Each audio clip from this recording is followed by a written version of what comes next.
everyone! So today ang pag-uusapan natin is kung paano gumawa ng full coverage nail extensions gamit ang Cuccio Builder Gel. Siyempre, ang uunahin nating step is dapat malinis yung kamay natin at yung kamay ng clients natin. So gagamit tayo ng antibacterial cleansing spray para masanitize yung hands natin and yung hands ng clients natin.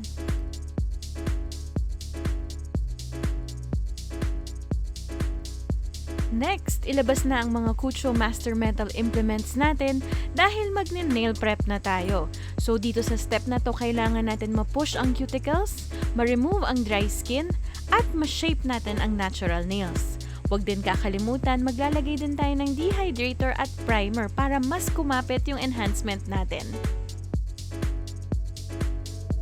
Para sa pag-shape ng nails, ang gagamitin ko dito ay ang Cuccio Stainless Steel Nail File sa 180 grit. Tandaan, hindi kakapit ang enhancement natin sa madulas na kuko, kaya mag-etch din tayo gamit yung 180 grit file natin. Para naman mawala yung dust and moisture sa ating natural nails, gagamit tayo ng Cuccio Pro Natural Nail Dehydrator.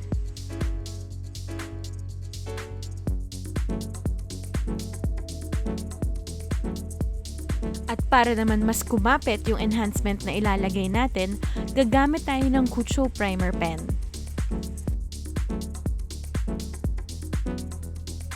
Tandaan, mas makapit ang mga gel sa gels. Kaya for the base coat, gagamitin ko yung same builder gel natin. Huwag kakalimutan, manipis na layers lang at i-cure natin ito ng 1 minute.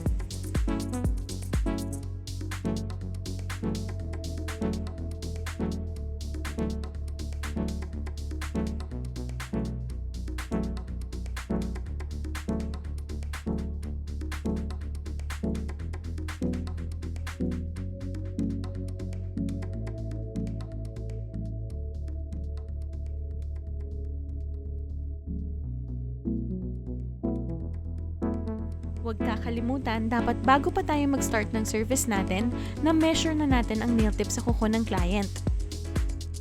Ang tip ko dito, sukatin nyo kung gaano kalaki ang kuko ng client nyo at ganun din kalaki ang ipahid doon sa loob ng nail tip.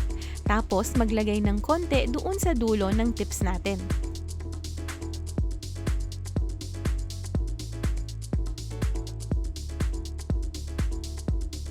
Tandaan, bago natin siya ilagay dun sa kuko ng client natin, dapat naka-ready na ang pang-flash cure natin. Para mapadali ang paglalagay nyo ng nail tip, itayo nyo ang nail tip at unti-unti itong hilain pababa. Huwag masyadong bibigatan ng kamay para huwag lumabas sa gilid yung mga builder gel natin. Pag malapit na sa dulo ang gel, i-ready na ang ating lamp at itapat na ito. Iwasan magkaroon ng mga excess gels at mga air bubbles. Pagkatapos nyo i-flash cure lahat ng nails, make sure na i-full cure nyo rin to after. So 1 minute curing time ha. Pag cured na ang mga gels natin, pwede na natin i-shape yung kuko. So gumamit tayo ng nail tip cutter or nail cutter para mapaikli ang kuko at mag-file na tayo.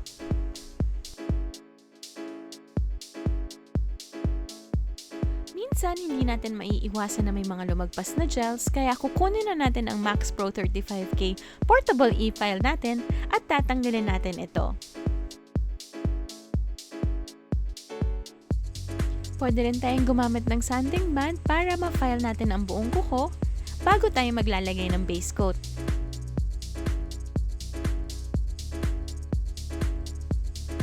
Gumamit ng Cuccio Pro Antibacterial Cleansing Spray para matanggal lahat ng dust doon sa nails natin.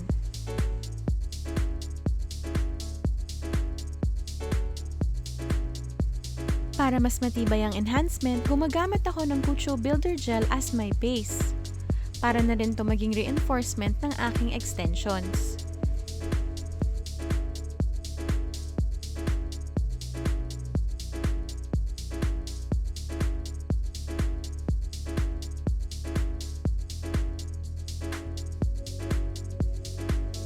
At syempre, i-full cure natin ito ng 1 minute.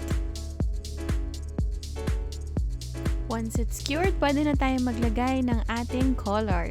So 2 coats ang paglagay ng color at i-cure natin ito ng 30 seconds.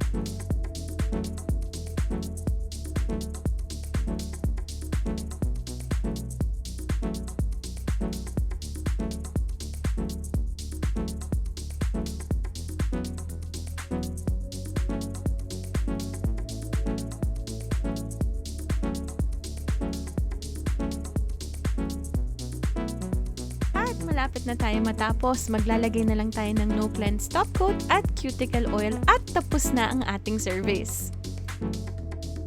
Napakadali lang ng steps, no, para makapag full coverage nail extensions. Sana marami kayo natutunan sa tutorial na to. Nag-enjoy ako at napakaganda kasi ng mga products natin. If ever interesado kayo, andito yung mga number na pwede niyong tawagan. At syempre, thank you Cuccio Philippines para dito sa products na to at pinatry nyo siya sa akin.